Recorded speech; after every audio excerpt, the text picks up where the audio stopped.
قال، انہوں نے کہا، صلی بنا رسول اللہ صلی اللہ علیہ وسلم ذات یوم،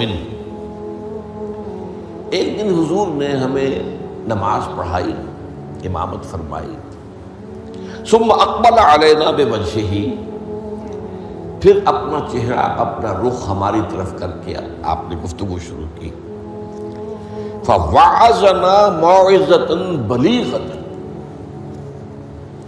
پھر آپ نے ایک ایسا واعظ فرمایا جو بہت ہی دلوں میں اتر جانے والا تھا، بلیغ، بلغ پہنچ جانا، تو گویا کہ وہ ہمارے دلوں میں سرایت کر گیا۔ ذرفت منہ العیون، اس کی تاثیر اس درجے ہوئی کہ ہماری آنکھوں میں آنسو ابل آئے، بہہ پڑی ہماری آنکھیں، ووجلت منہ القلوب،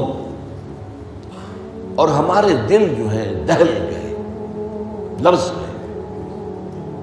فقال رجل، تو عرض کیا ایک شخص نے، یا رسول اللہ، اے اللہ کے رسول صلی اللہ علیہ وسلم، کأن ہذہ موعظۃ مودع،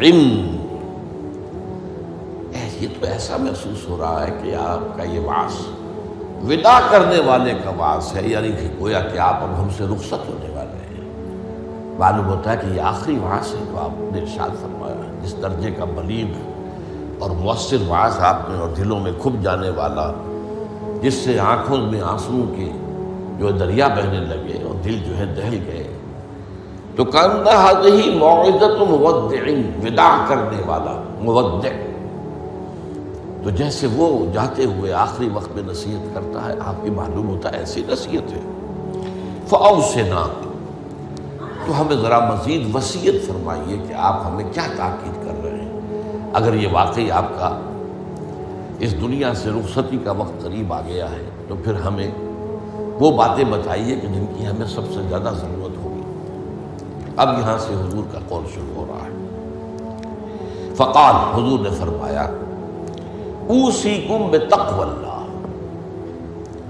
سب سے پہلے تو میں وصیت کرتا ہوں تمہیں اللہ کا تقوی اختیار کرنے کی۔ تقوی کے معنی بہت مرتبہ بیان ہو چکے، بچنا،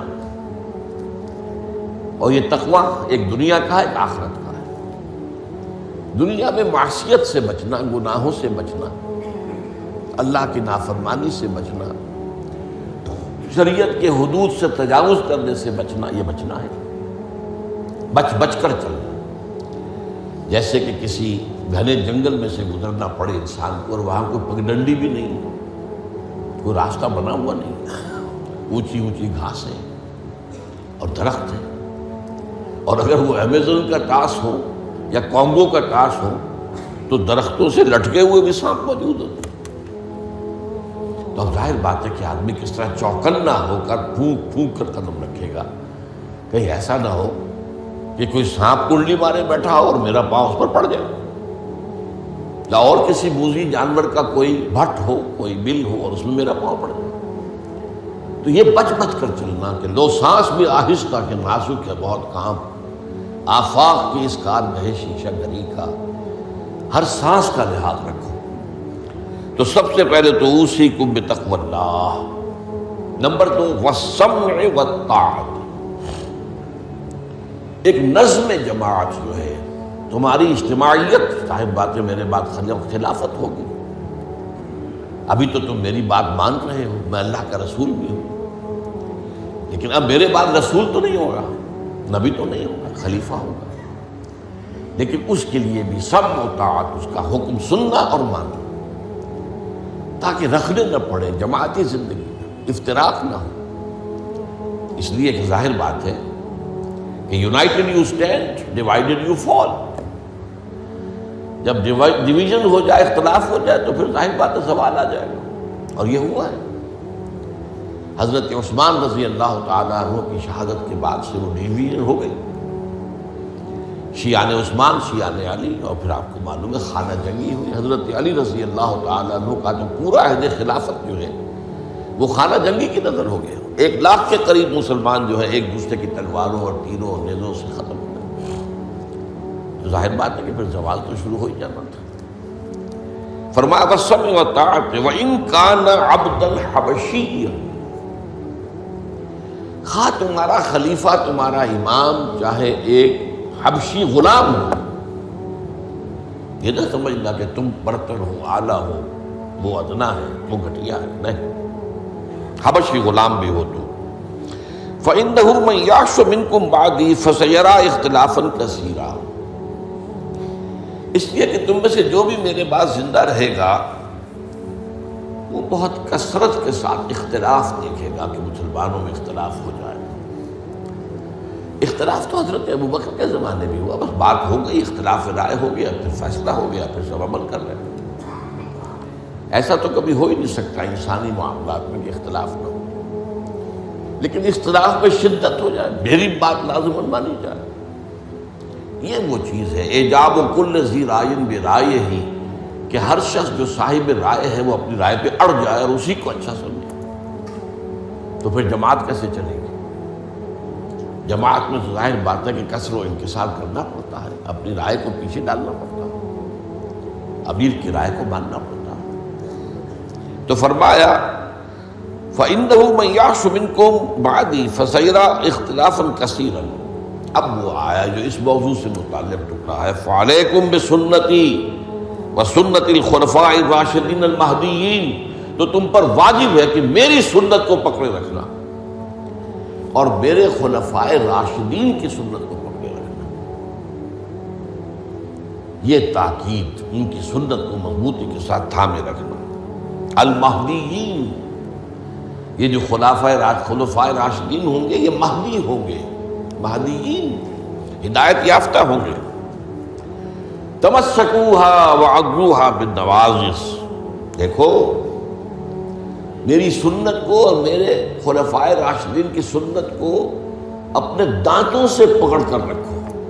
یہ کچلیوں کے دانت جو ہوتے ہیں کسی شے کو پکڑنے کے لیے، درندوں میں آپ کو معلوم ہے یہ لمبی ہوتی ہیں کچلیاں، یہ چونکہ زندہ گوشت کو پھاڑنا ہوتا ہے، زندہ جانور کو یہ کچلیاں ہی ہوتی ہیں جو ان کو پھاڑتی ہیں، یہ آگے کے دانت کی کام نہیں کر سکتے۔ ہمارے ہاں چونکہ اب انسان جو ہے کچا گوشت نہیں کھاتا تو کچلیوں کی اتنی ضرورت نہیں ہے، تو چھوٹی رہ گئی ہے، نشان تو ہے۔ تو فرمایا عضوا علیہا بالنواجذ، اپنی کچلیوں سے، دانتوں سے اسے پکڑ لو۔ وَإِيَّاكُمْ وَالْمُحْدَثَاتِ الْأُمُورِ، اور دیکھو ہرگز نئے پیدا ہونے والے معاملات کی پیروی نہ کرنا، یہ بدعت ہے۔ میں پچھلی مرتبہ بیان کر چکا ہوں، بدعت اور محدثہ، بدعہ محدثہ یہ ہم معنی الفاظ ہیں۔ وَإِيَّاكُمْ وَالْمُحْدَثَاتِ الْأُمُورِ فَإِنَّ كُلَّ مُحْدَثَةٍ بِدْعَةٌ وَكُلَّ بِدْعَةٍ ضَلَالَةٌ، اس لیے کہ ہر نئی پیدا شدہ چیز بدعت ہے اور ہر بدعت گمراہی ہے۔ میں نے اس اعتبار سے آپ کو یاد ہوگا کہ بدعت کے جو اسباب پیدا ہیں وہ بھی کل پچھلی مرتبہ بیان کیے تھے۔ بدعت کا ایک سبب یہ ہوتا ہے کہ جب دین کا ہماگیر تصور سامنے نہیں رہتا،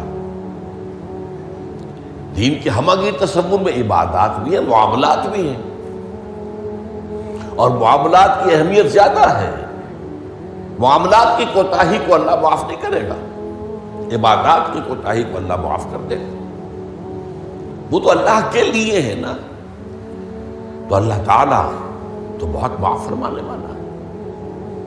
یہ انسانوں کا حق اللہ کیسے معاف کرے گا؟ آپ نے کسی کا حق مارا ہے تو اس کا حساب کتاب تو ہو کر رہے گا، یا تو آپ کے کچھ برے اعمال، اس کے کچھ برے اعمال، گناہ آپ کے حساب میں آئیں گے، اور یا آپ کی کچھ نیکیاں ہوں گی تو وہ دے دی جائیں گی اس کو جس کا کہ حق آپ نے مارا۔ وہ گیو اینڈ ٹیک وہاں ہوگا، کریڈٹ ڈسکریڈٹ جو ہے وہ ہوگا، کریڈٹ اور ڈیبٹ وہ ہو کر رہے گی۔ اب تیسری چیز اور ہے، عبادات، معاملات، اور سب سے اوپر اللہ کے دین کو غالب کرنے کی جد و جہد۔ یہ ہم نے حضرت معاذ کی حدیث میں پڑھا ہے، وَضَرْبَتِ السَّلَامُ مِنْ الْجِهَادُ فِي سَبِيلِ اللَّهِ۔ اسلام ایک درخت کے مانند ہم نے دیکھا، وہاں حضور نے مثال دی، اس کی جڑ ہے وہ تو ہے شہادت لا الہ الا اللہ وان محمد رسول اللہ، ایک تنا ہے اقام الصلاۃ و ایتاء الزکات و ضربۃ السلام منہ، اور آپ کو معلوم ہے کہ اصل جو درخت سے مطلوب ہوتا ہے وہ تو اوپر ہوتا ہے۔ ٹھیک ہے، بعض درختوں کی لکڑیاں بھی کام میں آ جاتی ہیں، جلا کے بھی لیتے ہیں یا وہ اس سے فرنیچر بن جاتا ہے، لیکن اصل جو ہے پودا لگایا ہے تو پھول کے لیے، پودا لگا درخت لگایا تو آم کے لیے، وہ کہاں ہوتا ہے؟ وہ تو جڑ میں تو نہیں لگتا، وہ تنے پر نہیں لگتے، وہ تو اوپر۔ تو وہ جو چوٹی ہے وہ جہاد فی سبیل اللہ ہے۔ اب کچھ لوگوں کی زندگی سے یہ جہاد خارج، انہیں تصور ہی نہیں کہ یہ بھی کوئی فرض ہے، باطل کے نظام کے تحت آرام سے رہ رہے، پاؤں پھیلا کر سوتے ہیں، اپنا پروفیشن، اپنا کاروبار، اپنا دھندا، انہیں اس سے غرض ہی نہیں کہ ہو کیا رہا ہے ماحول میں، اللہ کے دین کو کیسے اس کی دھجیاں بکھیری جا رہی ہیں، شریعت کو کیسے پامال کیا جا رہا ہے، دین میں کیسی تبدیلیاں کی جا رہی ہیں، انہیں فکر ہے۔ تو ادھر سکڑ کر آ گئے۔ اور کچھ لوگ وہ ہیں جو معاملات کو بھی چھوڑ بیٹھے، کاروبار میں تو سود کیا کریں، لینا ہی ہے، دینا ہی ہے، بینک سے روپیہ لیے بغیر کاروبار کیسے بڑھائیں، کارخانہ تو لگانا ہی ہے، تو بینک سے تو قرض لینا ہی ہے، چھوٹے مکان میں کیسے رہوں، بڑی حویلی تو بنانی ہی ہے، بعض سے جو ہے بینک سے قرضہ لینا ہی ہے، یا اسی طریقے سے اور کا معاملات کے اندر جو ہے وعدہ خلافی ہو رہی ہے، جھوٹ ہے، وغیرہ وغیرہ، دھوکہ ہے۔ اب وہ دین سکڑا، ایک حصہ اقامت دین کی جد و جہد خارج از بحث، معاملات اس کے اندر بھی کمی، تو اب سارا جو گاڑھا پن ہے وہ عبادات میں آ گیا۔ میں نے مثال دی تھی آپ کو کہ ایک تشلا ہوتا ہے نا، اس میں پانی بھرا ہوا ہے، 1 انچ اونچا ہے، 2 انچ اونچا ہے، اسی کو آپ کسی جار میں ڈال دیجئے وہ 1 فٹ اونچا ہو جائے گا۔ تو جب آپ نے یہ بیس اس کا تنگ کر دیا، نہ اقامت دین کی جد و جہد رہی اور نہ معاملات کی پیروی رہی، تو سارا زور اب عبادات، ہر سال عمرہ فرما رہے ہیں، کمائی حرام کی ہے۔ کچھ لوگ ہیں بڑے فخر سے کہتے ہیں ہر سال حج کو جاتا ہوں، اور میرا مصلی مقرر ہے پہلی صف کے اندر، وہاں شرطوں کو رشوت دیتے ہیں اور وہ ان کے مصلی محفوظ رکھتے ہیں، سمجھتے بڑی نیکی کا کام کر رہے ہیں۔ حالانکہ دیکھیے، میں خاص طور پر آپ کو بتا دوں، حضور صلی اللہ علیہ وسلم نے جو عمرہ قضا تھا صلح حدیبیہ کے بعد ہوا، اس کے بعد کوئی عمرہ نہیں کیا۔ سن 8 ہجری میں مکہ فتح ہو گیا، اس کے بعد تو آپ بادشاہ تھے، اب کون روکنے والا تھا؟ کوئی عمرہ نہیں کیا۔ وہ ساری جد و جہد دین کو غالب کرنے کے لیے ہو رہی ہے، آپ کا سارا وقت اس میں لگا ہوا ہے۔ پھر حج نہیں کیا، سن 8 میں رمضان میں مکہ فتح ہو چکا ہے، آپ حج کر سکتے تھے، سن 9 میں بھی نہیں کیا۔ قافلہ جو ہے حجاج کا وہ بھیج دیا، مدینے سے روانہ کر دیا، حضرت ابو بکر کو امیر الحج پر خود دی گئی۔ صرف ایک حج ہے، وہ آخری حج جسے ہم حجۃ الوداع کہتے ہیں۔ اس سے سمجھنا چاہیے ریشیو پروپورشن دین میں کیا ہے، واٹ از واٹ، کس چیز کی کیا قدر و قیمت ہے، کون سی چیز کتنے درجے میں مطلوب ہے۔ یہ جب جو ہے جیسا کہ میں نے کہا یہ دین کا تصور سکڑے گا تو عبادات، اور یہ عبادات خلوص کے ساتھ ہو رہی ہوں گی، اور ان عبادات کے اندر تشدد بھی ہوگا اپنے اوپر، اور مبالغہ ہوگا، بڑھاتے چلے جائیں گے، اور یہاں تک کہ اس میں بدعات ایجاد ہو جائیں گی۔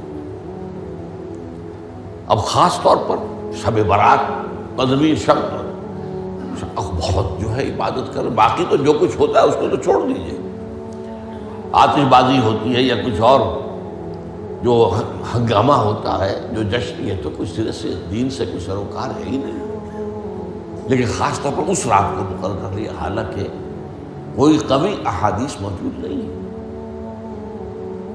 اسی طریقے سے معراج کی شب، وہ ساری چیزیں کیوں ہو رہی ہیں؟ اس لیے کہ عبادات کا جو معاملہ ہے پوری توجہ ان پر مرتکز ہو گئی۔ اچھا، دوسرا مسئلہ کیا ہوتا ہے؟ عبادات میں بھی ایک ہے ان کا ظاہر رسم، ایک ہے باطن روح۔ ایک نماز کا ظاہر ہے، فقہی طور پر آپ نے بالکل صحیح نماز پڑھ لی، صحیح وضو کیا، پھر اس کے بعد آپ نے تکبیر تحریمہ کہی، ہاتھ اٹھائے، باندھ لیے، ثنا پڑھی، فاتحہ پڑھی، کچھ اور قرآن کا حصہ پڑھا، پھر رکوع میں گئے، تسبیحات کی، پھر کھڑے ہو گئے، پھر سجدے میں گئے، پھر بیٹھے، پھر سجدے میں گئے، پھر اٹھ کھڑے ہوئے۔ یہ جو رسم نماز ہے، اس کی ظاہری شکل، رسم کہتے ہیں ظاہری شکل رہ گئی، رسم ازاں روح بلالی نہ رہی، فلسفہ رہ گیا تلقین غزالی نہ رہی۔